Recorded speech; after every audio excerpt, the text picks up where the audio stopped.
Praise the lord. ఈరోజు ఒక సామెత నేర్చుకుందామా? సామెతల గ్రంథం 19వ అధ్యాయం 29వ వచనం. అపహాసకులకు తీర్పులను, బుద్ధిహీనుల వీపులకు దెబ్బలను నియమింపబడినవి. అపహాస్యమైనటువంటి కార్యాలు చేస్తూ, బుద్ధిహీనమైన పనులు చేస్తూ చాలామంది విర్రవీగిపోతూ ఉంటారు. చాలామంది అతిశయపడిపోతూ ఉంటారు. మేము చూడు వాళ్ళని అపహాస్యం చేస్తున్నాం, వీళ్ళ విషయంలో ఇలా చేస్తున్నాం, బుద్ధిహీనమైన పనులు చేస్తున్నాం, దేవుని వాక్యానికి విరుద్ధమైన పనులు చేస్తున్నాం, నీతి నియమాలు మరిచి మా ఇష్టం వచ్చినట్టు జీవిస్తున్నాం అంటూ చాలా ఆనందపడిపోతూ దేవుని భయం లేకుండా మాకెవరు అడ్డులేరు అన్నట్లుగా జీవిస్తూ ఉంటారు. బైబిల్ చెప్తుంది, నువ్వు గనక అపహాస్యంగా గనక జీవిస్తుంటే నీకు తీర్పు ఉంది.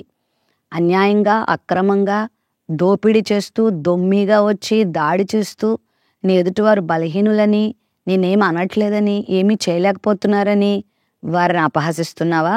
వారిని కొడుతున్నావా? వారిని తిడుతున్నావా? వారిని అవమానపరుస్తున్నావా? అపహాసకునిగా నువ్వు జీవిస్తున్నావా? అయితే నీకు తీర్పు ఉంది. బుద్ధిహీనమైన పనులు చేస్తున్నావా? అయితే వీపు మీద దెబ్బలు కొట్టించుకోవడానికి నువ్వు సిద్ధంగా ఉన్నట్టే. బుద్ధిహీనమైన పనులు చేసినా, అపహాస్యపు పనులు చేసినా ఖచ్చితంగా దాని ఫలితం నువ్వు అనుభవించాలి అన్నది ఈ సామెత యొక్క ఉద్దేశం. కాబట్టి అపహాస్యంగా ఉండకండి, బుద్ధిహీనమైన పనులు చేయకండి, తద్వారా వచ్చే దెబ్బలు తినకండి.